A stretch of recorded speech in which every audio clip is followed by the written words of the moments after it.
Pensé que mi vida había terminado en aquella acera helada junto a mi hija hambrienta. Pero entonces un anciano rico y de más de 80 años inesperadamente se detuvo. Nos llevó a su mansión, nos dio refugio, comida, e incluso llamó a un médico para mi pequeña. Creí que era solo un raro acto de bondad, hasta que un día, en medio de una conversación casual, un hombre que mencioné distraídamente dejó al anciano petrificado. Ese instante reveló una verdad impactante, una que cambió mi vida para siempre. Hola, mi nombre es Mike Sinclair, tengo 34 años, soy camionero de larga distancia y llevo una vida dura en los polvorientos caminos que atraviesan Estados Unidos. Mi trabajo no es fácil. Días interminables, noches inquietas, durmiendo en la cabina del camión, con el olor a diésel y el rugido del motor como compañeros constante. Pero nunca me quejo, porque cada viaje, por agotador que sea, me acerca a casa. Allí me esperan Elena, mi esposa, y Hazel, mi hija de 4 años. Ellas son la luz al final del túnel, la razón por la que sujeto el volante a través de tormentas de nieve o sofocantes días de verano. Nuestro apartamento en las afueras de Denver no es nada especial. Es un lugar diminuto con pintura descascarada en las paredes y muebles gastados que Elena mantiene meticulosamente ordenados. La cocina siempre guarda un tenue aroma a pan recién horneado. Le encanta hornear, aunque yo bromeo diciendo que a veces sus hogazas son tan duras como piedras. Pero para mí, es hogar. Cada vez que empujo la puerta, la risa brillante de Hazel resuena mientras corre a abrazar mis piernas como un pequeño cachorro. Y entonces sé que estoy en el lugar correcto. Elena suele apoyarse en el marco de la cocina, con su cabello castaño recogido en lo alto, y una sonrisa tierna que derrite mi cansancio. ¿Tarde otra vez, señor camionero? Me provoca. Su voz juguetona, pero sus ojos cálidos. Esos momentos, lo juro, valen más que cualquier recompensa. A menudo estoy lejos de casa, a veces una semana, a veces un mes. Largos recorridos de Denver a Texas, luego hacia Nebraska. Me dejan poco tiempo con mi familia, pero siempre intento mantenerme conectado. Desde la cabina, durante descansos en la carretera o en estacionamientos vacíos, llamo a Elena. Su voz al teléfono es como medicina, calmando el frío de las largas noches. Hazel siempre pelea por el teléfono parletindo di todo, desde el vestido roto de su nueva muñeca hasta lo deliciosa que estuvo la sopa de calabaza de mamá. Le prometo a Hazel un pequeño juguete en cada viaje. A veces un osito de peluche, a veces un cochecito rojo. Quiero uno con luces brillantes, papi, chillaba. Y yo sonreía, anotando mentalmente encontrar exactamente lo que ella quería. Pero en los últimos meses comencé a notar que algo no estaba bien. Elena, aquella mujer vibrante, siempre llena de energía, empezó a mostrarse inusualmente cansada. Se quejaba de dolores de estómago, pero los restaba importancia diciendo que probablemente era algo que había comido. La insté a ver a un médico, pero solo se reía diciéndome que me preocupaba demasiado. No creas que soy tan frágil, Miles, bromeaba, pero sus ojos ya no brillaban como antes. Su piel se volvió pálida, las mejillas rosadas que tanto amaba ahora se desvanecían, como si su vitalidad se escapara día tras día. Traté de ahuyentar la inquietud, convenciéndome de que estaba sobrecargada de trabajo o quizá me extrañaba en mis largos viajes. Pero esa sensación molesta se aferraba a mí como una sombra oscura en el retrovisor durante las conducciones nocturnas. Entonces llegó aquel día. Era una tarde de finales de otoño después de un largo recorrido desde Kansas. Volví a casa, el aire frío, hojas doradas cayendo sobre la calle. Ansioso por una ducha caliente, por abrazar a Hazel y cenar con Elena, abrí la puerta, llamando fuerte en Elena. Hazel, ya estoy de vuelta. Pero no hubo respuesta. ¿Dónde estaba la risa alegre de Hazel? ¿Dónde estaba la broma juguetona de Elena sobre mis botas sucias en la entrada? La casa estaba extrañamente silenciosa. Entré, mi corazón empezando a golpear con fuerza. Elena, la llamé otra vez, con la voz temblorosa. La encontré en la cocina. Elena yacía en el suelo, inmóvil junto a una taza rota. Su rostro estaba fantasmagóricamente pálido, sus labios sin color, sus ojos entreabiertos como si se hundiera en un sueño profundo. Me arrodillé a su lado, mis manos temblorosas tocando su hombro. Elena, despierta. ¿Qué pasa? Mi voz se quebró, la desesperación subiendo. La levanté, su cuerpo alarmantemente liviano, como si su vida ya se hubiera escapado. Hazel, mi pequeña, estaba acurrucada en la esquina de la cocina, sus ojos abiertos de par en par por el miedo, abrazando a su muñeca con el vestido desgarrado. «Papá, mamá está dormida», preguntó Hazel con la voz temblorosa. No pude responder, solo tomé su mano, intentando mantenerme sereno para que no se asustara más. Llamé a una ambulancia. La espera se sintió como siglos. Afuera aullaban las sirenas, luces rojas y azules se filtraban por la ventana. Subieron a Elena a una camilla y yo sostuve su mano fría. Hazel se aferraba a mí, llorando desconsolada. En el hospital, el olor antiséptico y el ir y venir apresurado de los pasos de las enfermeras me dejaron aturdido. Me senté afuera de la sala de emergencias, Hazel dormida sobre mi hombro, rezando, aunque no estaba seguro de que rezaba. El doctor salió, con el rostro cargado. Señor Sinclair, hemos estabilizado la condición de su esposa, pero debe prepararse, dijo despacio, como si quisiera retrasar lo inevitable. Tiene cáncer de hígado en etapa media. El pronóstico no es muy alentador. Las palabras me golpearon como un cielo desplomándose. Cáncer en etapa media. ¿Cómo podía ser? Elena tenía apenas 32 años, aún saludable, riéndose conmigo la semana pasada, cantándole a Hazel cada noche para dormir. Negué con la cabeza, buscando un destello de esperanza en los ojos del médico. Pero se puede tratar, ¿verdad? Hay una manera, ¿no, doctor? Pregunté con la voz ronca. El doctor suspiró. Haremos todo lo posible, pero debe saber que la enfermedad ha avanzado bastante. Ella necesita comenzar el tratamiento de inmediato. Y los costos no serán pequeños. Debe prepararse financieramente. Puso una mano en mi hombro como si quisiera reconfortarme, pero lo único que sentí fue un vacío helado en el pecho. Miré a Hazel, aún dormida, con las mejillas sonrosadas, pero los ojos hinchados de tanto llorar. Me dije, no puedo perder a Elena Hazel, no puede perder a su madre. Tiene que haber una salida. Aquella noche me senté junto a la cama de hospital de Elena. Despertó débil, pero aún intentando sonreír. ¿Por qué tienes esa cara tan sombría, Milet? Susurró. Estaré bien, murmuró, con una voz tenue como el viento. La tomé la mano, luchando contra las lágrimas. Sabía que mentía para evitar que yo me derrumbara. Vi su frente, prometiéndole hacer todo lo posible para mantenerla con nosotras. Pero, en lo profundo, sentía aquella sombra oscura, la que había rondado mis presentimientos durante semanas, creciendo más, amenazando con devorar a nuestra pequeña familia. Regresé a casa, abrazando fuerte a Hazel, intentando explicarle que mamá estaba enferma, pero que pronto mejoraría. Ella asintió, aunque sus ojos estaban llenos de duda, como si intuyera lo que yo intentaba ocultar. Miré alrededor del apartamento, antes lleno de risas, ahora cubierto por un silencio aterrador. Los juguetes de Hazel, sus dibujos pegados en la pared, el mantel que Elena había bordado, todo me recordaba días felices que parecían haberse ido lejos. Me pregunté, ¿cómo podría enfrentar la tormenta que se avecinaba? ¿Cómo cumplir mi promesa a Hazel de que su madre estaría bien? La enfermedad de Elena era como un monstruo invisible que devoraba nuestros días de felicidad. Ya no podía aceptar trabajos de larga distancia. Necesitaba estar con Elena, con Hazel. Fui a ver a mi jefe, el señor Jackson, un hombre severo con gafas gruesas y una voz que siempre sonaba como un gruñido. Necesito cambiar a rutas cortas, señor Jackson, tratando de mantener firme la voz. Mi esposa está gravemente enferma y debo estar más en casa. Me miró frunciendo el ceño, como si le hubiera pedido el mundo. ¿Sabes, Miles?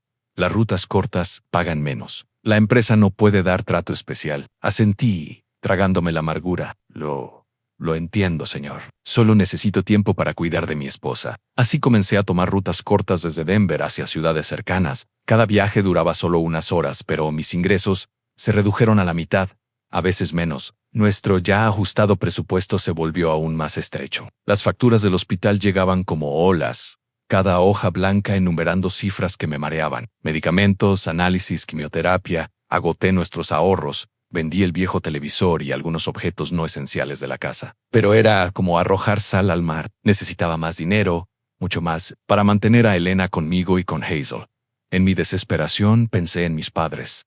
David y Stella vivían a pocas horas de Denver, en una casa cómoda en los suburbios de Colorado Springs. Nunca fui cercano a ellos. Siempre fueron fríos, distantes, como si yo fuera un inquilino en lugar de su hijo. Pero no tenía otra opción. Llamé, con la voz temblorosa mientras explicaba la condición de Elena. Necesito ayuda, dije, tragándome la vergüenza. Solo un préstamo. Lo pagaré, lo prometo. Hubo un largo silencio al otro lado de la línea.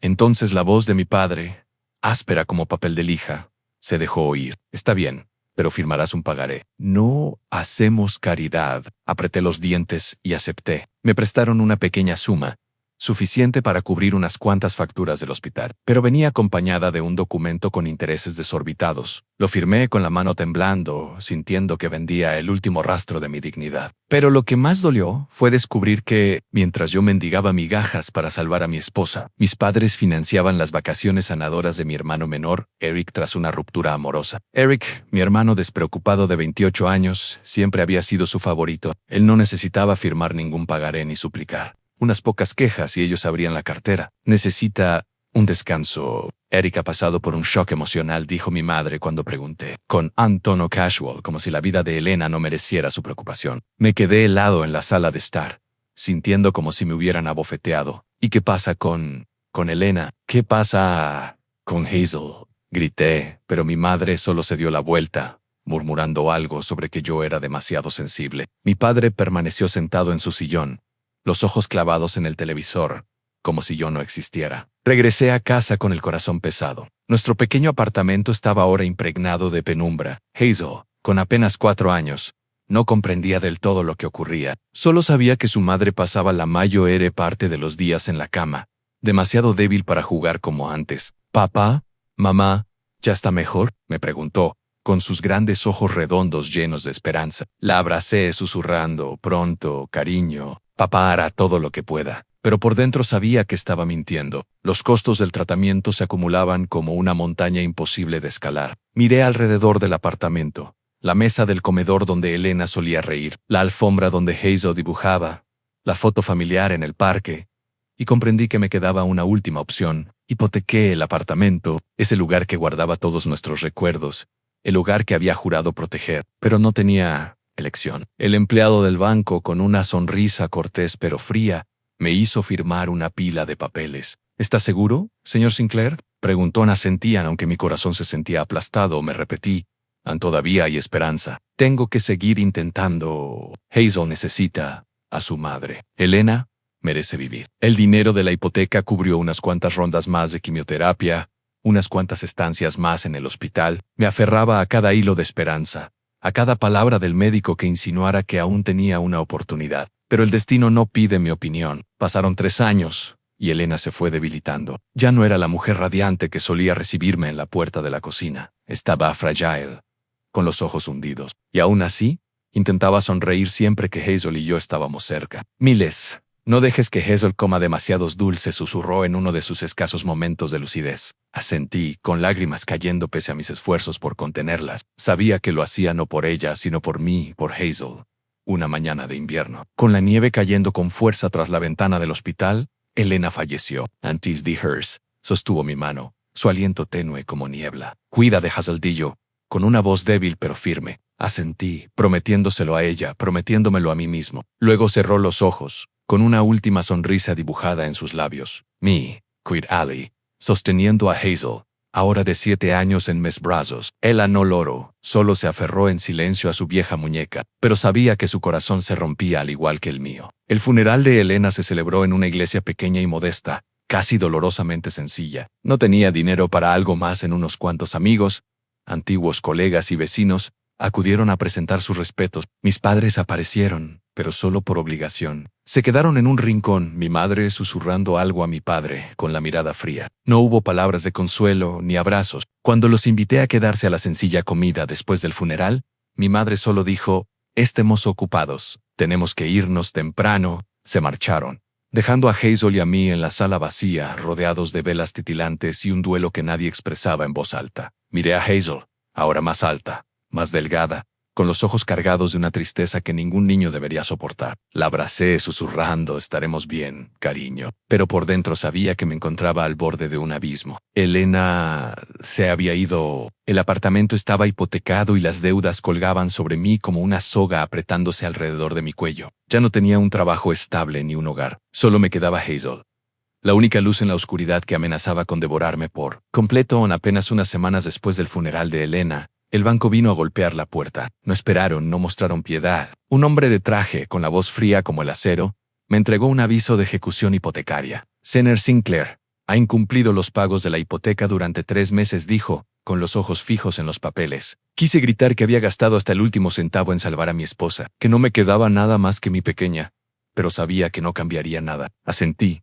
Firmé el documento final y los vi sellar la puerta del apartamento. Ese lugar que alguna vez estuvo lleno de la risa de Elena, donde Hazel corría con su muñeca desgastada. Tomé la mano de Hazel, arrastré una maleta con unas cuantas ropas y sus juguetes, y salimos. La puerta se cerró detrás de nosotros, clausurando todo un capítulo de mi vida. No tenía a dónde ir salvo a la casa de mis padres en Colorado Springs. Me aferraba a una débil esperanza de que, por el lazo de sangre, nos recibirían a Hazel y a mí con los brazos abiertos. Conduje hasta allí, Hazel sentada a mi lado, abrazando su muñeca, en silencio durante todo el camino. Cuando golpeé la puerta, mi madre abrió. Su mirada helada recorrió de mí hasta Hazel. ¿Qué haces aquí?, preguntó como si yo fuera un extraño. Trog saliva, contándolo todo. El desalojo, las deudas que me aplastaban. Solo necesito un lugar temporal para quedarme y que cuiden de Hazel mientras trabajo, dije, con la voz cargada de vergüenza. Mi padre, sentado en la sala con un periódico, ni siquiera levantó la vista. Pueden quedarse, dijo con frialdad. Pero esta no es una casa de caridad. Renta, el cuidado de Hazel. Todo debe quedar claro. Me quedé atónito. Creí que por muy fríos que fueran, Hazel era su nieta, una niña que acababa de perder a su madre. Pero no. Calcularon cada centavo como si Hazel y yo fuéramos una carga. ¿Cuánto, mamá, papá?, pregunté, obligando a mi voz a mantenerse serena. Mi madre dijo una cifra astronómica, casi la mitad de mis ingresos de las rutas cortas. No tenía otra opción. De acuerdo, dije, firmando un contrato para pagar mensualmente. En mi corazón me repetí, ahí mientras Hazel tenga un lugar seguro y alguien que la cuide, puedo soportarlo. Pero estaba equivocado. Los primeros días parecían normales. Hazel se quedaba con mis padres y yo retomaba los viajes largos para ganar lo suficiente para cubrir deudas y gastos. Pero cada vez que volvía notaba a Hazel más delgada, con los ojos hundidos, la ropa sucia. Papá, tengo hambre, susurró un día al verme entrar. Me quedé helado, corriendo a la cocina, encontrando un refrigerador vacío, apenas unas rebanadas rancias de pan y un cartón de leche vencido. ¿Dónde está la abuela Hazel?, pregunté, con el corazón latiendo fuerte. Ella negó con la cabeza, apretando su muñeca con más fuerza. Encontré a mi madre en la sala viendo televisión, indiferente a su nieta. Mamá, ¿por qué Hazel tiene hambre? Se encogió de hombros, con la voz gélida. ¿Cómo voy a obligarla a comer? Además, el dinero que mandas no alcanza para mucho. Me quedé allí, sin palabras. Les había dado casi todas mis ganancias. Y aún así, Hazel, mi hija, estaba pasando hambre, desatendida. Revisé su cuarto encontrando su ropa sucia, la cama arrugada y sin lavar. Una tarde la vi acurrucada en una esquina, tosiendo, con las mejillas antes sonrosadas ahora pálidas. Papá, quiero ir a casa, dijo, con la voz temblorosa. La abracé fuerte, con lágrimas corriendo por mi rostro. Casa. Ya no teníamos casa. Pero sabía que si dejaba a Hazel allí, se marchitaría como una flor enterrada en la oscuridad. Tomé la decisión más difícil de mi vida. Hazel, ¿quieres venirte con papá?, pregunté, acariciando su cabello. Ella sintió, sus ojos brillando a pesar de su cuerpo frágil. Sabía que llevar a una niña de 7 años en viajes de larga distancia era una locura. Las carreteras duras, las noches frías, en la cabina del camión, sin escuela, sin amigos. No era vida para una niña, pero prefería tenerla conmigo sin importar lo duro, antes que verla consumirse bajo el cuidado helado de mis padres. Empaqué las pocas pertenencias de Hazel, entregué a mis padres lo último de mi dinero y dije, gracias por cuidar a Hazel, de aquí me encargo yo. Mi madre sonrió con desdén. Mi padre no apartó la vista de su periódico. No intentaron detenerme ni preguntar cómo estaría Hazel. Tomé su mano y salimos de aquella casa, con el corazón pesado pero aliviado. Al menos Hazel estaría conmigo. Regresé a la carretera, pero ahora con Hazel a mi lado, mi pequeña acurrucada en el asiento del copiloto, con sus grandes ojos redondos, mirando el camino polvoriento. Hice todo lo posible por darle comodidad. Compré una manta delgada para que se envolviera, ahorré un poco para comprarle galletas y leche entre viajes. Le enseñé a leer con los letreros en la carretera y le contaba historias de los lugares por donde había pasado. Aunque mi corazón estaba pesado, Hazel nunca se quejaba. Aunque sabía que extrañaba la escuela, a sus amigos y los días en que su madre aún estaba con nosotras. Papá, ¿a dónde vamos hoy?, preguntaba con la voz clara y brillante, como si todo esto fuera una aventura. Sonreía despeinándole el cabello, pero por dentro sentía una tormenta de impotencia. Transportaba acero de Denver a una obra en Wyoming. Mi jefe, Jackson, me remarcó su importancia. Miles, no me falles. Este trabajo define un gran contrato para la compañía. Asentí, sintiendo el peso de la responsabilidad sobre mis hombros. Hazel iba a mi lado, tosiendo suavemente, pero pensé que era solo un resfriado común. ¿Estás bien, cariño?, pregunté, tocando su frente. Ella asintió, pero sus mejillas estaban extrañamente encendidas y sus ojos apagados. Me dije que le daría medicina en la próxima parada, aunque en el fondo un mal presentimiento me helaba. A mitad del trayecto, Hazel tuvo una fiebre alta, se quejaba, apretándose el estómago, con el sudor cubriéndole la frente. Papá, estoy muy cansada, susurró. El pánico me atravesó. Me detuve de inmediato, revisándola otra vez. Su cuerpo ardía, Su respiración era débil. No podía continuar la entrega. Conduje directo al hospital más cercano, con el corazón golpeando como si fuera a estallar. En la habitación, me senté junto a Hazel, sosteniendo su mano, rezando para que todo saliera bien. Pero sabía que había arruinado la entrega. Jackson llamó, su voz rugiendo a través del teléfono. ¿Qué demonios estás haciendo, Miles? ¿Sabes cuánto perdió la compañía por tu culpa? Estás despedido de inmediato. Apenas logré murmurar una disculpa antes de colgar. El trabajo, lo último que nos mantenía a Hazel y a mí en pie, había desaparecido. Entonces salió el doctor, con el rostro sombrío. Senator Sinclair, su hija tiene hepatitis B, probablemente contraída por alguien de la familia. No es crítica aún, pero necesitará un tratamiento costoso y a largo plazo. Las palabras me golpearon como un cielo desplomándose. Miré a Hazel a través del vidrio de la sala, pequeña y frágil en la cama, y sentí que el corazón se me partía. Había perdido a Elena por una enfermedad, y ahora Hazel estaba enferma. No podía soportar la idea. ¿De dónde sacaría el dinero para tratarla ahora que había perdido el empleo? Ahora que lo había perdido todo. Desesperado, llamé a mis padres otra vez. Sabía que me humillaba, pero por Hazel me arrodillaría si era necesario. Mamá, papá, Hazel está enferma, dije por teléfono, la voz quebrada. Necesito ayuda solo esta vez. Al otro lado la voz de mi madre fue helada. Miles, ya te hemos ayudado bastante. Arréglatelas solo. Mi padre intervino, con un tono plano. No vuelvas a llamar. No tenemos dinero de sobra. Colgué con las manos temblorosas, sintiéndome abandonado por mi propia sangre. No preguntaron por Hazel.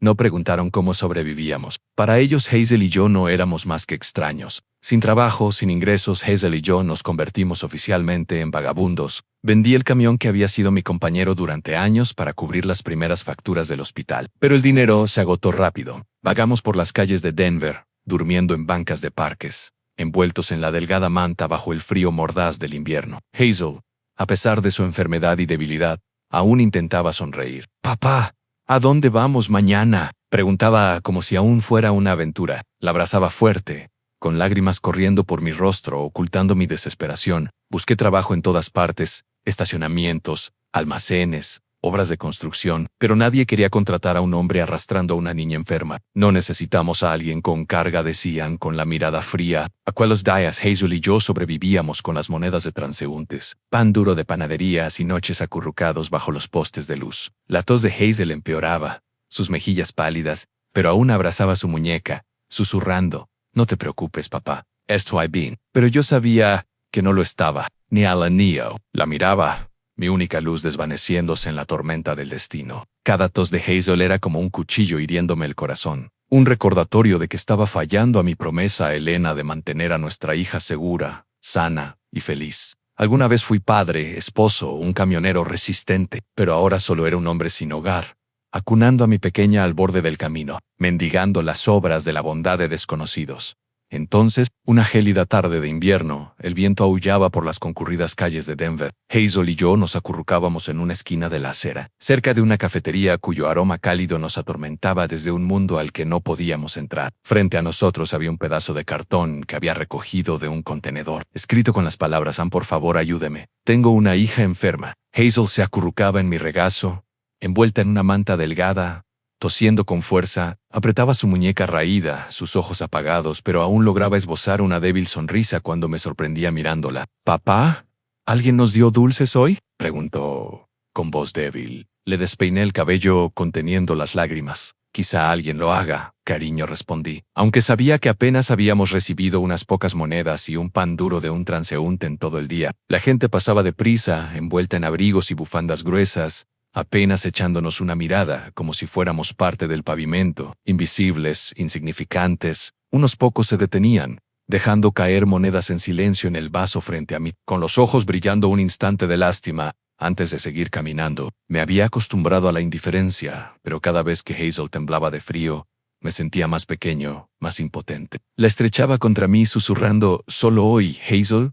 Papá encontrará la manera». Pero sabía que mañana probablemente sería igual. Entonces, en medio de la multitud apresurada, apareció una figura. Un anciano, quizá de unos 80 años, destacaba con un aire de elegancia. Llevaba un largo abrigo gris.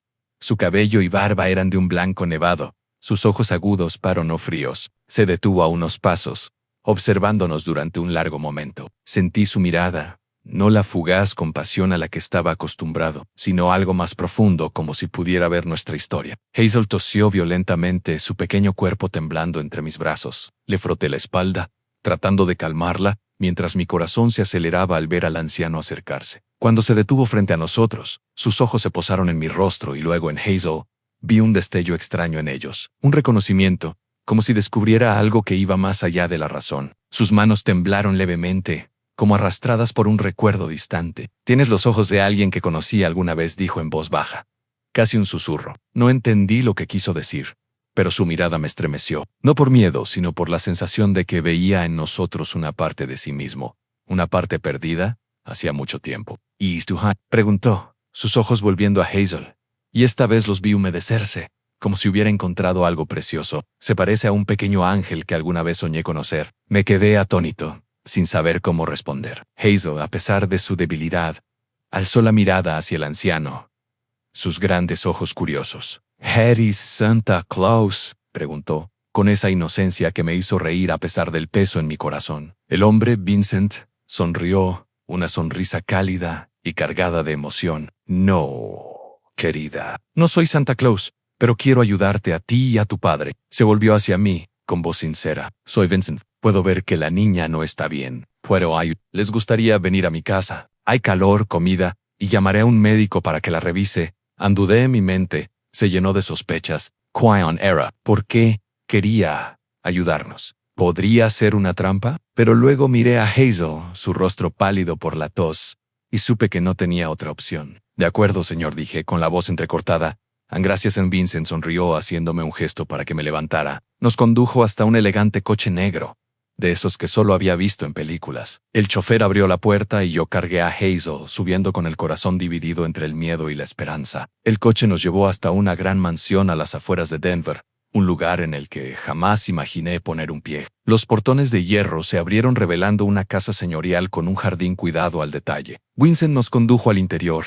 El aroma de la madera cálida y el resplandor suave de la chimenea me envolvieron. Una mujer anciana, probablemente su esposa, salió del salón. Vestía un sencillo vestido de lana, con el cabello plateado recogido con esmero, pero con unos ojos de una calidez sobrecogedora. «Dios mío, mira a esta pequeña», dijo con voz temblorosa al ver a Hazel. «Vincent, hiciste lo correcto al traerlos aquí. Pónganse cómodos. Por cierto, soy Margaret, la esposa de Vincent». No supe qué decir. Tras días de vagar con hambre, la sensación de estar en un hogar cálido, recibido con miradas bondadosas, me hizo querer llorar.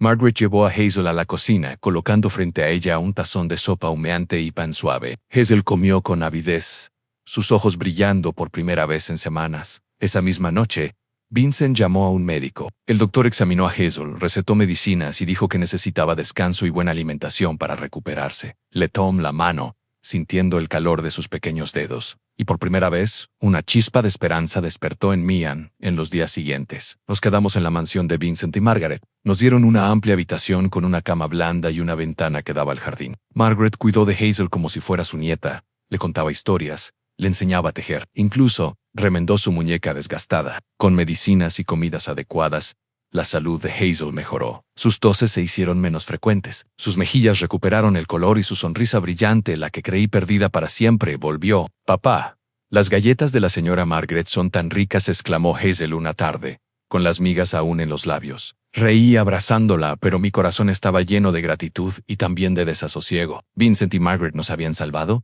pero ¿cómo podría yo pagarles? Yo, un hombre sin nada más que unas manos vacías y una niña pequeña. Por las noches, Vincent y yo nos sentábamos junto a la chimenea a conversar. Le hablé de Elena, de Hazel, de los años en que lo había perdido todo. Él escuchaba sin juzgar, asintiendo, colocando a veces una mano en mi hombro, como si quisiera decirme que comprendía. «Eres un buen padre», Mausen dijo una vez, con la mirada sincera. «No te has rendido con ella». Payó la vista, incapaz de sostenerle la mirada, sabiendo que no había hecho lo suficiente por Hazel.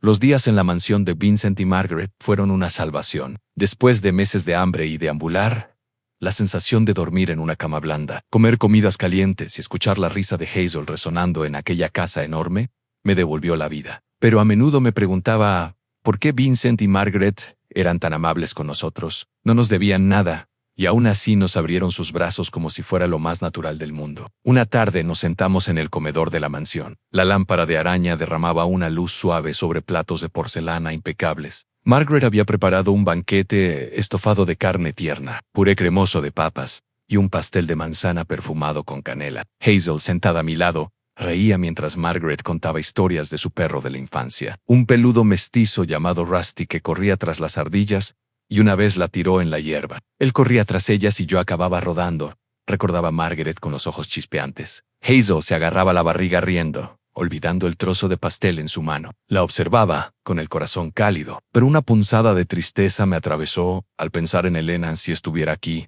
le encantaría este momento. Una cena familiar, llena de risas y amor. Entonces, a mitad de la comida, Vincent me miró y preguntó despacio, ¿y tus padres? ¿Dónde estaban durante esos tiempos tan duros? Me quedé congelado, la garganta apretada por la amargura, y hablé en voz baja.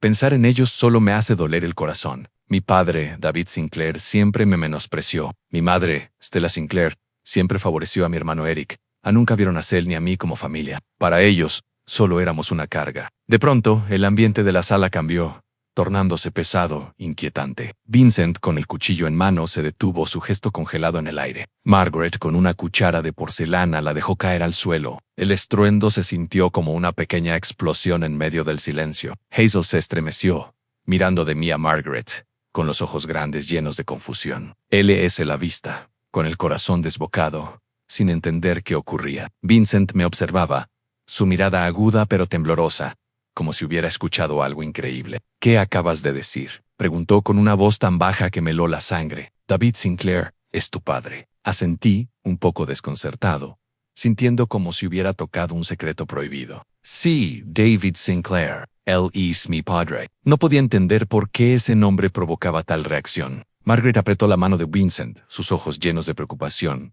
como si intentara contener una oleada de emociones. Vincent, cálmate, susurró, con voz temblorosa. Hazel, aún confundida, tiró de mi manga murmurando, «Papá, ¿qué le pasa a la señora Margaret? ¿Hice algo malo?» Le acaricié la cabeza, intentando mantener la voz firme. «Está bien, cariño. Voy a averiguarlo», le susurré. Vincent respiró hondo, como si intentara sostenerse en pie. «¿Tienes una foto de él?», preguntó, con voz apenas audible pero cargada de un peso insoportable. Asentí, sacando mi teléfono y abriendo una vieja foto, la única que conservaba de una reunión familiar cuando era niño. Mi padre aparecía allí, alto, de cabello oscuro, con una sonrisa forzada que siempre sentí distante. Le tendí el teléfono a Vincent, con el corazón acelerado, presintiendo que algo terrible estaba a punto de revelarse. Vincent lo tomó con manos temblorosas, sus ojos clavados en la pantalla como si enfrentara a un fantasma del pasado. Durante un largo instante no dijo nada, su rostro tenso, luego transformándose en angustia. Sus ojos se enrojecieron y las lágrimas corrieron por sus mejillas surcadas por los años. «David Sinclair es mi hijo», dijo, con la voz quebrada. Me quedé helado, sintiendo el mundo desmoronarse bajo mis pies. «Suji», repetí, con la voz temblorosa, la mente tambaleándose. Margaret, con lágrimas rodando por su rostro, asintió en confirmación. «Sí, David es nuestro hijo. ¿Y tú? Tú eres nuestro nieto». El eco de la cuchara rota aún retumbaba en mi mente, pero ahora se ahogaba bajo el golpeteo de mi corazón, bajo una verdad demasiado abrumadora. Hazel, sentada a mi lado, miró de mí a Vincent y Margaret, con los ojos llenos de preguntas. «¿El señor Vincent y la señora Margaret son mis bisabuelos?», preguntó, con voz clara pero confundida. Margaret sonrió entre lágrimas, acariciando el cabello de Hazel. «Sí, querida, yo soy tu bisabuela, y Vincent es tu bisabuelo». Hazel ladeó la cabeza, como armando las piezas de un rompecabezas. Yo le tomé la mano, intentando contener mis lágrimas. «Mayor Vincent», buscando palabras, pero la garganta se me cerraba. «No puede ser», susurré. «Mi padre dijo que mis abuelos murieron, que perecieron en un incendio cuando yo era pequeño». Mi voz temblaba entre la duda y la rabia. Recuerdos de David me inundaron, fragmentados y filosos. Recordé mi infancia, preguntando por mis abuelos, solo para que David me apartara con la voz fría.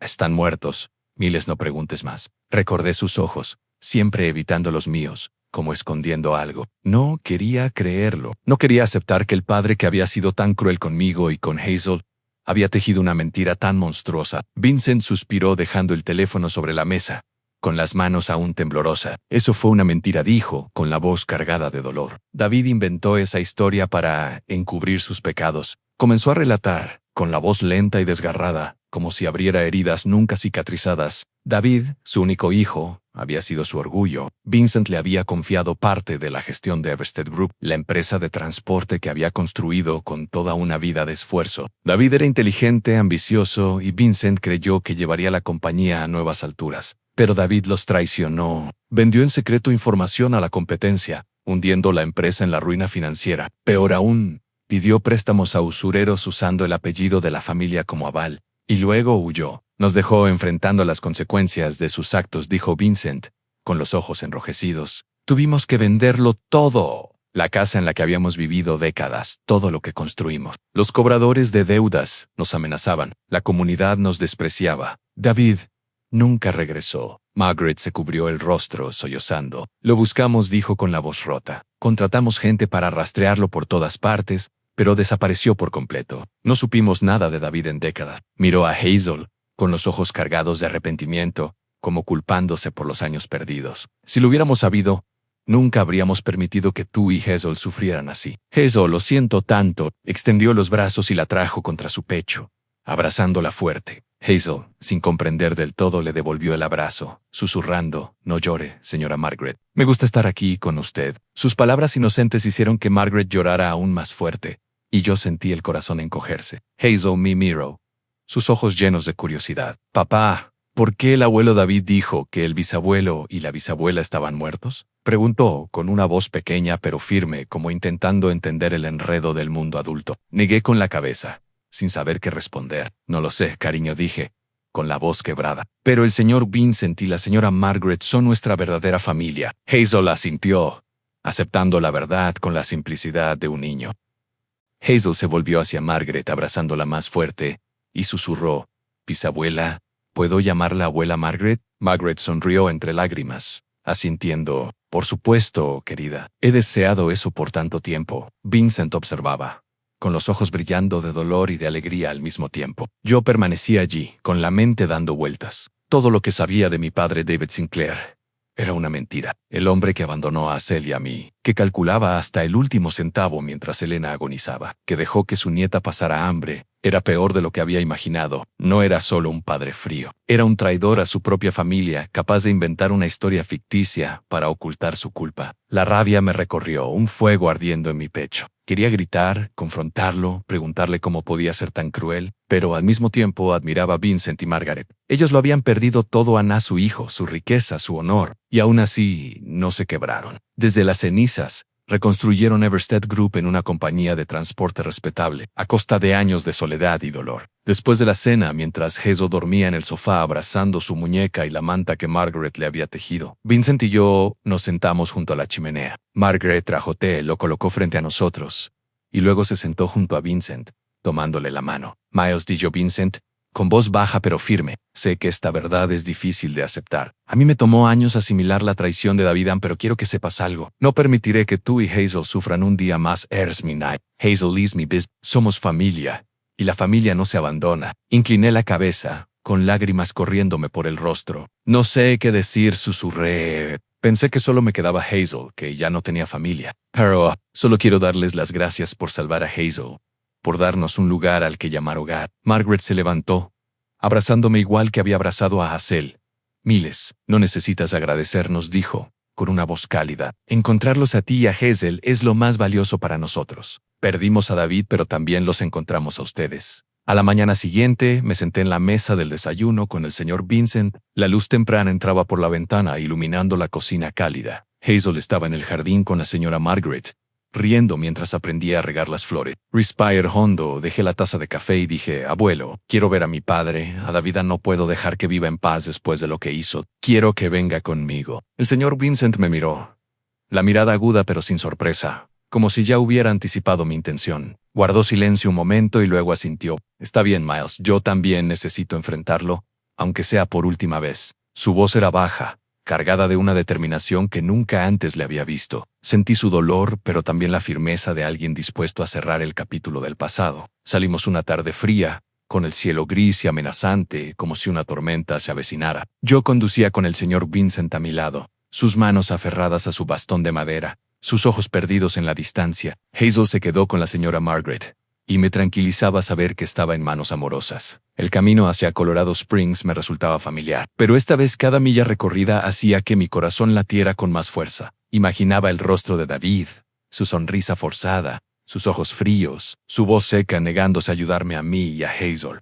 Esos recuerdos, como cicatrices viejas, latían con dolor. Myra Vincent, preguntándome qué estaría pensando. Había perdido a un hijo, pero aún tenía la fuerza de enfrentarlo. Yo quería ser como él, resiliente, inquebrantable frente al dolor. La casa de David y Stella era un hogar de 2 plantas, prolijo, con una cerca blanca y un césped perfectamente recortado. Era el símbolo de la vida estable de la que David siempre presumía, una vida construida sobre mentiras y traiciones. Aparqué frente a la verja, respiré hondo y traté de contener la furia que me quemaba por dentro. El señor Vincent bajó, sus movimientos lentos pero llenos de dignidad, el bastón marcando un ritmo solemne en el sendero. Toqué la puerta, con el corazón golpeando en mi pecho. Cuando se abrió, David apareció allí, aún alto, con el cabello ya entrecano, pero con la misma mirada fría de siempre. Me observó, frunciendo el ceño. «Miles, ¿qué haces aquí?» Entonces su mirada se desplazó hacia Vincent, y vi cómo su rostro se descoloraba, como si hubiera visto un fantasma. «Padre», balbuceó David, con la voz temblorosa, aferrándose al marco de la puerta para sostenerse. «Sí, soy yo», David, dijo el señor Vincent, con voz baja pero tan filosa como una hoja de acero. «El hombre que dijiste que murió en un incendio, el hombre al que traicionaste». David dio un paso atrás, los ojos abiertos de par en par, pero pronto recuperó la compostura, forzando una sonrisa extraña. «Padre, estás vivo. ¿Por qué no me lo dijiste?», yo pensé. Vaciló como buscando una excusa. Avancé, situándome al lado del señor Vincent, con la ira ardiendo en mi pecho como un incendio. «Deja de fingir, papá», dije, con la voz fría pero firme. «Sabías que estaban vivos o mentiste, no solo a mí, sino a todos, para ocultar lo que hiciste». David me miró, con un destello de pánico en los ojos, aunque intentó mantener su falsa calma. «Miles, no entiendes. No es tan simple». Se giró hacia el señor Vincent, con la voz casi suplicante. «Padre, no tenía opción. La empresa se estaba derrumbando. Yo solo intentaba salvarla». El señor Vincent negó con la cabeza, sus ojos cargados de dolor, pero sin un ápice de clemencia. «¿Salvar la empresa? La vendiste. Entregaste información a la competencia, dejando que tu madre y yo cargáramos con las deudas. Pediste dinero a usureros usando el nombre de la familia, y luego huiste. Nos dejaste enfrentando a los cobradores, al desprecio de la comunidad. Y tuviste la osadía de decirle a todos que estábamos muertos». David abrió la boca para decir algo, pero ya no pude contenerme. «No solo los traicionaste a ellos», dije, con la voz temblando de furia. «Me abandonaste a mí y a Hazel cuando Elena estaba enferma. Me obligaste a firmar papeles de préstamo para conseguir una pequeña suma. Cuando Hazel moría de hambre, calculaste cada centavo para tu propia nieta, dejándola marchitarse. Nunca fuiste un padre, nunca fuiste un abuelo». Di un paso más cerca, mirándolo directo a los ojos, sin miedo ya de aquella mirada helada. «Elegiste vivir cómodamente en esta casa mientras Hazel y yo dormíamos en bancos de parque, mendigando comida. ¿Sabes lo enferma que estaba Hazel? ¿Sabes que casi muere?» David retrocedió, el rostro pálido, pero aún intentó justificarse. «Miles, hice lo mejor que pude. No, yo también tenía mis problemas. Sus palabras se cortaron cuando Stella, mi madre, apareció en la puerta, con los ojos llenos de confusión. ¿Qué está pasando?», preguntó, y entonces vio al señor Vincent a mi lado, su bastón golpeando rítmicamente el suelo. «Juan, ¿quién es usted?», balbuceó con la voz temblorosa, como si presintiera algo terrible. El señor Vincent dio un paso al frente, su mirada helada pero impregnada de dolor. «Soy Vincent Sinclair, el padre de David Dishaw», con voz baja pero resonante, como una sentencia final. El hombre al que David dijo haber perdido en un incendio en Stella se quedó inmóvil, con la mano cubriéndose la boca, sus ojos oscilando entre David y Vincent, buscando una explicación en el esposo con quien había vivido tantos años. A los vecinos comenzaron a reunirse en el jardín delantero, murmurando y señalando con curiosidad a David.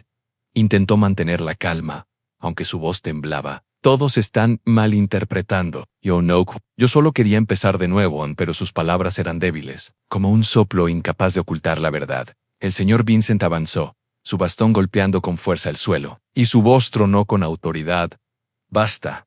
Davidon, traicionaste a tu familia, abandonaste a tus padres, a tu hijo y a tu nieta. No eres digno del apellido Sinclair. Desde este día te desheredo. Ya no eres mi hijo». David se quedó allí, paralizado con la mirada vacía. Stella se cubrió el rostro, con lágrimas corriendo por sus mejillas, incapaz de pronunciar palabra. Los susurros de los vecinos crecieron, transformándose en desprecio. Lo miré directamente, sintiendo por primera vez que ya no le temía. «Tú elegiste este camino», dije, con la voz serena pero firme. «Viviste con un falso sentido del honor, pero ahora todos conocen la verdad. Hazel y yo ya no te necesitamos. Tenemos una familia verdadera». El señor Vincent se volvió hacia mí, sus ojos llenos de comprensión. «Vámonos, Miles», di yo con voz baja. Nos alejamos de la casa, dejando a David allí, desplomándose bajo la fachada de estabilidad que había construido. Mientras el coche se alejaba, lo vi a través del retrovisor, inmóvil en la puerta, como una estatua resquebrajada. No sentí triunfo, solo un vacío en el corazón, no por arrepentimiento, sino por comprender que el padre que alguna vez anhelé amar nunca había existido realmente. Al regresar a la mansión, vi a Hazel jugando en el jardín con la señora Margaret. Corría con una pequeña regadera en las manos, riendo mientras empapaba los zapatos de su abuela. «Señora Margaret, las rosas aman el agua, ¿verdad?», preguntó Hazel, con la voz clara y brillante. «Así es, querida», respondió Margaret, acariciándole el cabello. «Pero no las riegues demasiado o se ahogarán». Mi cuidali observándolas, y sentí como si mi corazón se calentara después de un largo invierno. El señor Vincent puso su mano sobre mi hombro, sus ojos brillando con una confianza que nunca antes le había visto. «Miles, tienes fortaleza», dijo con voz baja pero firme. «Lo vi cuando enfrentaste a David. Sin miedo, sin rendirte. Eres capaz de mucho más». En sus palabras me hicieron detenerme y reflexionar. Durante años había vivido solo para sobrevivir, para mantener a Hazel a salvo, para atravesar los días más oscuros. Pero el señor Vincent veía algo más en mí, algo que yo había olvidado.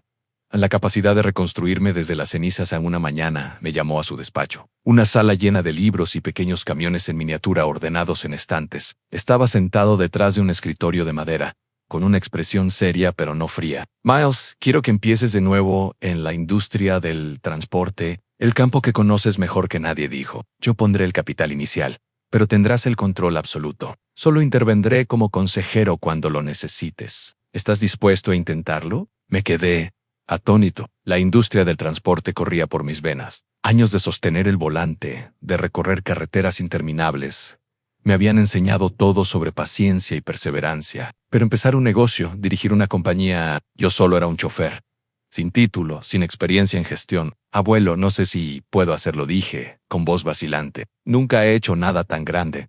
El señor Vincent sonrió, con la sonrisa de alguien que había sobrevivido incontables tormentas. «No necesitas saberlo todo desde el principio, Miles. Lo único que tienes que hacer es comenzar. Yo creo en ti», y así comencé.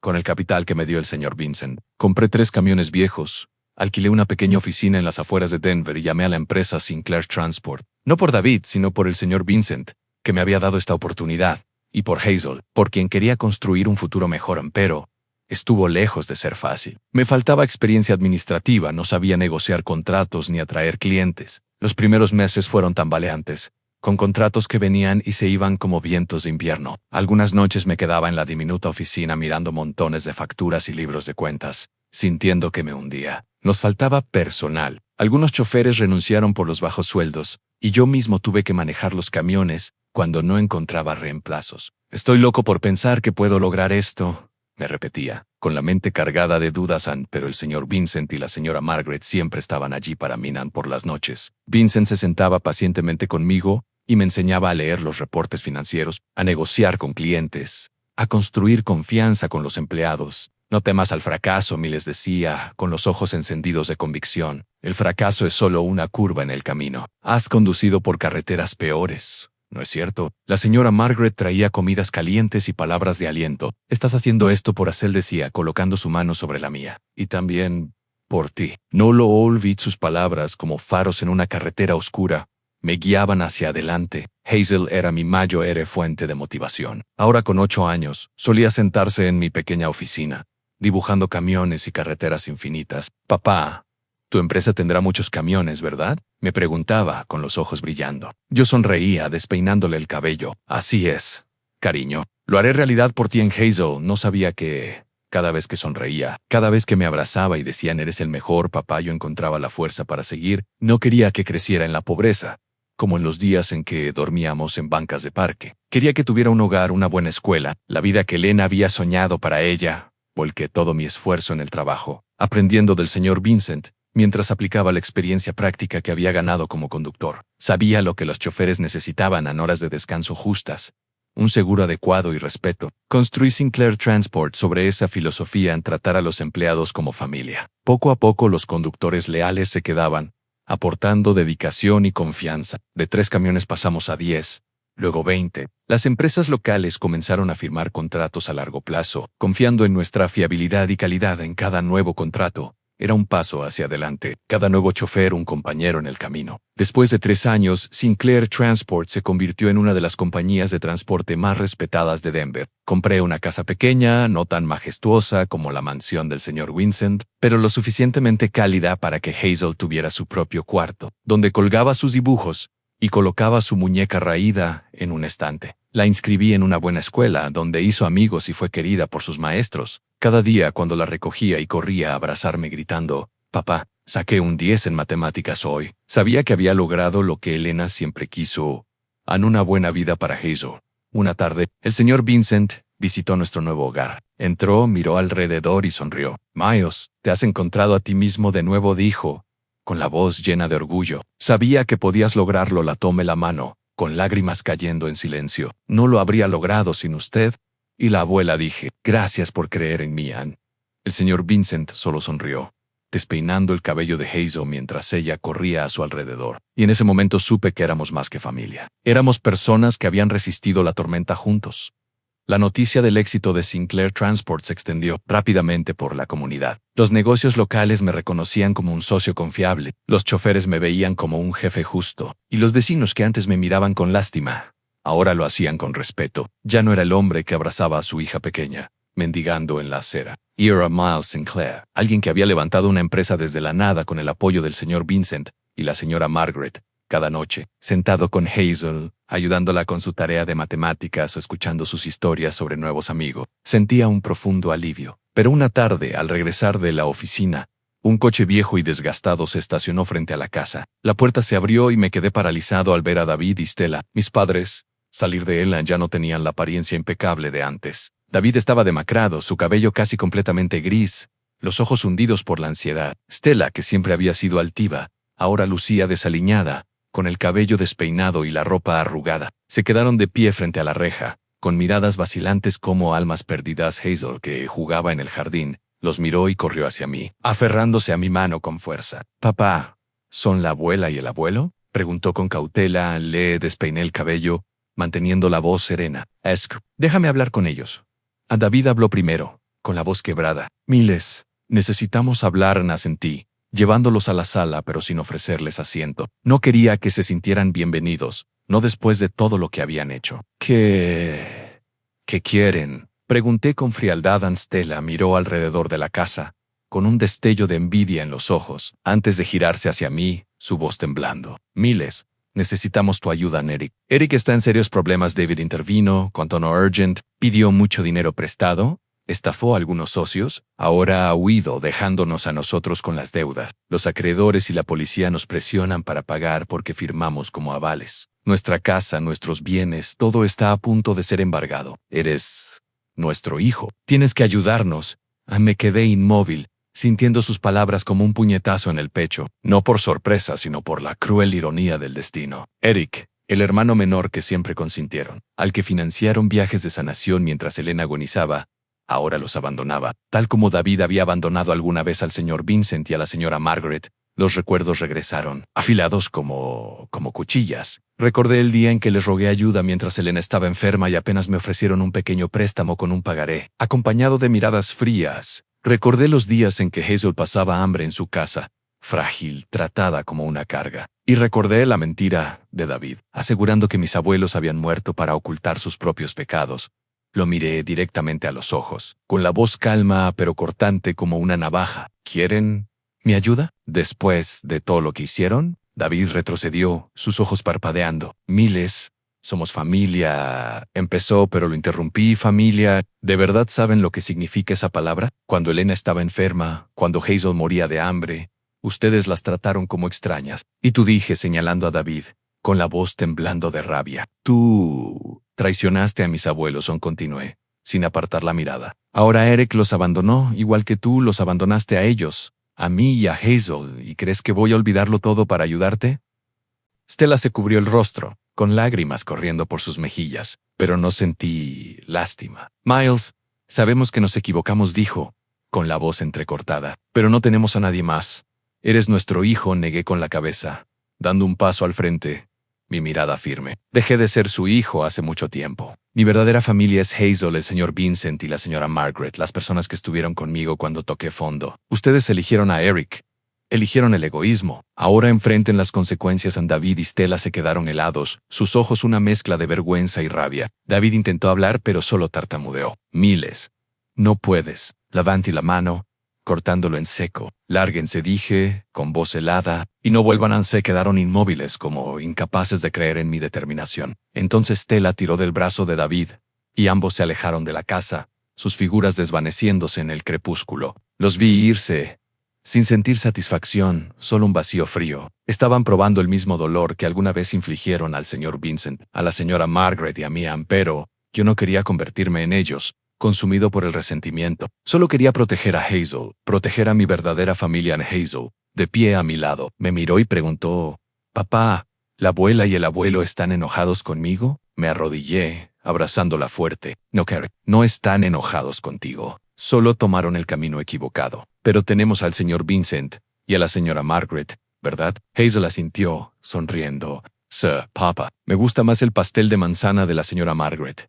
Reí, besándole la frente. El pasado había llamado a mi puerta, pero yo la había cerrado, listo para seguir adelante con quienes de verdad me amaban. En los años que siguieron, la vida de Hazel y la mía se estabilizó poco a poco. Sinclair Transport continuó creciendo, convirtiéndose en un hombre de confianza en Denver y sus alrededores. Cada mañana me levantaba, iba a la oficina, veía mi flota de camiones salir a las carreteras y sentía un profundo orgullo, no por el dinero ni por la reputación, sino porque había construido algo honorable. Un lugar donde los conductores eran respetados y el trabajo se hacía con integridad. Hazel, ya con 10 años, florecía en el amor mío, del señor Vincent y de la señora Margaret. Destacaba en la escuela, amaba dibujar, y aún conservaba su muñeca raída como recuerdo de su madre. Cada vez que la veía correr por el jardín de mis abuelos, riendo con el señor Vincent o ayudando a la señora Margaret a hornear, sabía que había cumplido mi promesa a Elena, a darle a Hazel una vida llena de amor. En un día, el señor Vincent me llamó a la mansión, con una expresión seria pero cálida. «Miles,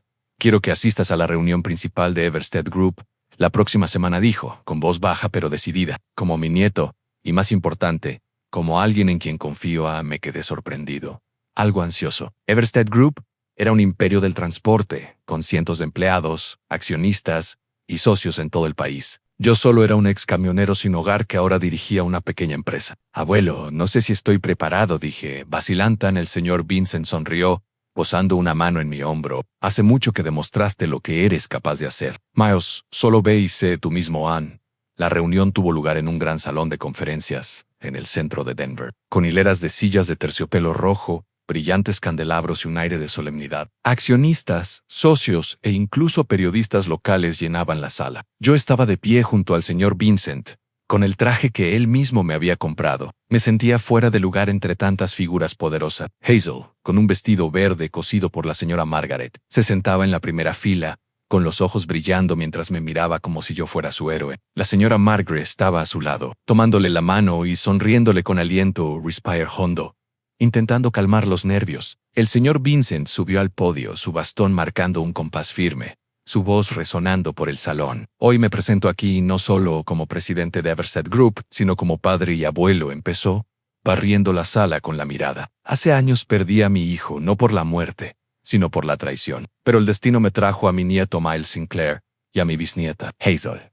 Se volvió hacia mí, con los ojos llenos de orgullo. «Hoy anuncio mi testamento y plan de sucesión. Transfiero todos mis bienes y el liderazgo de Everstead Group a Miles Sinclair y a Albert Carver, mi socio leal que me acompañó en los días más oscuros». En el salón quedó en silencio. Luego, un murmullo recorrió a la multitud. Yo permanecía allí, con el corazón golpeando fuerte, incapaz de creer lo que acababa de escuchar. Albert Carver, un hombre de mediana edad con cabello entrecano, se puso de pie e inclinó la cabeza en gratitud hacia el señor Vincent. Lo miré, buscando palabras, pero solo pude asentir. Mientras las lágrimas caían en silencio, el señor Vincent continuó, con la voz firme y autoritaria. Miles no fue elegido por ser mi nieto. Fue elegido porque se lo ha ganado con resiliencia, integridad y amor por su familia. Se levantó desde las cenizas. Construyó una empresa con bondad y es un ejemplo para todos nosotros.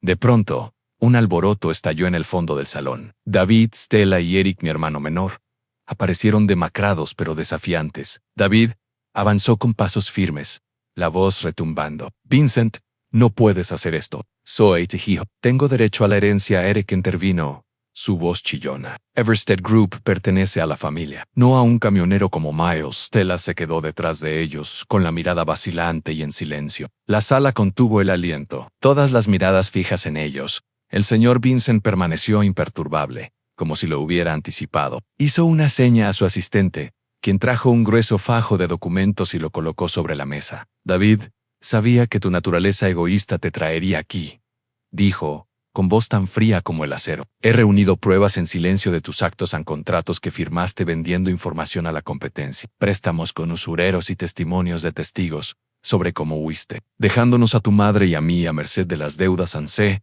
volvió hacia Eric, con la mirada penetrante. Y tú, Eric, estafaste a tus socios, huiste y dejaste a tus padres frente a los acreedores. Ninguno de ustedes es digno del apellido Sinclair, mucho menos de Everstead Group. David bajó la cabeza, con las manos temblando. Eric, con el rostro encendido de vergüenza, se dio media vuelta y huyó, incapaz de enfrentar a la multitud. Stella se cubrió el rostro, con lágrimas corriéndole por las mejillas, pero no dijo nada.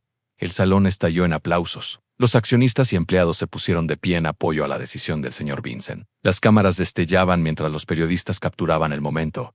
Yo me quedé allí, ya no como el hijo abandonado, sino como un líder reconocido públicamente. Subí al podio, tomé la mano del señor Vincent y miré hacia abajo, donde Hazel aplaudía con entusiasmo, sus ojos llenos de orgullo. Respire, Hondo. Mi voz temblaba, pero permanecía firme. No quiero repetir los errores de la generación pasada. Esta empresa se construirá sobre la bondad, para que las generaciones futuras sepan que el verdadero valor no está en la sangre, sino en la honestidad y la responsabilidad. Prometo dirigir Everstead Group con todo mi corazón. Por mi familia, por Hazel, por el señor Vincent, por la señora Margaret y por todos los que han confiado en nosotros. El salón volvió a rugir en aplausos. Hazel corrió hasta el podio, abrazándome con fuerza. «Eres increíble», papá gritó. Y yo reí. Estrechándola contra mí, miré al señor Vincent, que sonreía con los ojos brillando de lágrimas. La señora Margaret, desde la primera fila, se enjugaba los ojos, asintiendo como si me dijera que estaba orgullosa de mí de pie en el podio. Entre las luces y los aplausos pensé en mi viaje desde aquellos días de indigencia, hambriento junto a Hazel, hasta este momento, liderando una compañía con una verdadera familia a mi lado. La vida me había enseñado que el valor de una persona no está en lo que posee, sino en cómo enfrenta la adversidad, en cómo ama y protege a quienes le son más queridos. Aprendí que la familia no se define por la sangre, sino por quienes eligen quedarse. Compartir tu dolor y tu alegría, a mi consejo para cualquiera que se sienta perdido en las tormentas de la vida, es que se aferre a la esperanza, por pequeña que sea. Encuentren a las personas que de verdad los aman y no teman empezar de nuevo. Yo alguna vez fui un camionero sin hogar, pero con Hazel, con el señor Vincent, con la señora Margaret y con fe en mí mismo, encontré mi camino. Y espero que ustedes también encuentren el suyo, guiados por la honestidad, la bondad y el amor.